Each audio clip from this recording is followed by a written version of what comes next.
Sa ibang balita, nirelieve sa pwesto at dinisarmahan ng isang police colonel na nahuli na nanakit sa isang kapwa-pulis sa loob mismo ng Camp Crame. Balita hatid ni June Veneracion. Isang mahawak siya ng baril.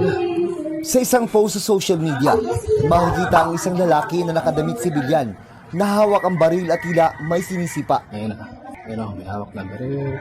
Bakit? Ang lalaking nanakit, kinilala ng PNP Highway Patrol Group na si Police Colonel Helson Walin, isa sa mga matataas na opisyal ng kanilang unit. Nakuhanan ang insidente sa mismong national headquarters ng PNP sa Camp Crame noong December 16, pagkatapos ng kanilang Christmas party. He is with me. It's just like in his package ko muna siya, even he is my classmate. Huwag kang umalis ngayon kasi nilagay mo ako sa alanganin. Ilalagay din kita sa alanganin ngayon. Ang complainant, isang patrolman na naka-assign din sa HPG na nagtamo ng mga sugat sa labi at muka. Kwento niya, nakasalubong niya sa parking area ng HPG si Colonel Walin, nalula ng kanyang sasakyan. Bigla na lang po bumaba, tapos nag-load ng baril, tapos tinutok po sa akin, tinadyakan po ako. Nang walang dahilan? Nang walang dahilan po? Hindi ko na po masagot, sir. Nasa 30 minuto raw siyang sinaktan at pinagbantaan ng opisyal sa hindi malinaw na dahilan.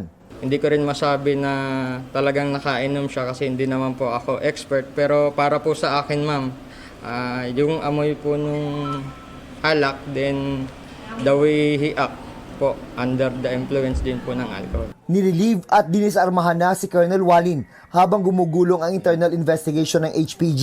Sabi niya, palagi akong inarangan ng mga yan, walang respeto sa akin. Kaya nga nagalit ako kasi kahit assuming na naharang ka, that's not enough na magalit na you do those grave threats and all that. Wala pang pahayag si Colonel Walin na bukod sa kasong administratibo, posible ring maharap sa kasong kriminal. Sa Dolores Eastern Samar, nabistong inuman ng mga nakaduting pulis sa mismong presinto nila ang viral na handaan na nakuha na noong December 16. Merong Christmas party that time, so yun po, na nag-inuman sila sa loob ng police station. Under sa ating protocols and guidelines, bawal po kasi ang mag-inom sa loob ng police station. Agad na inalis sa pwesto ang hepe ng Dolores Municipal Police Station. 15 iba pang pulis at isang non-uniform personnel nakainuman sa kanilang Christmas party. Sinusubukan pa naming makuhanan ng pahayag ang mga nirelieve na pulis at non-uniform personnel. Dahil sa relief order, halos kalahati ng mga tauhan ng istasyon ang nawala.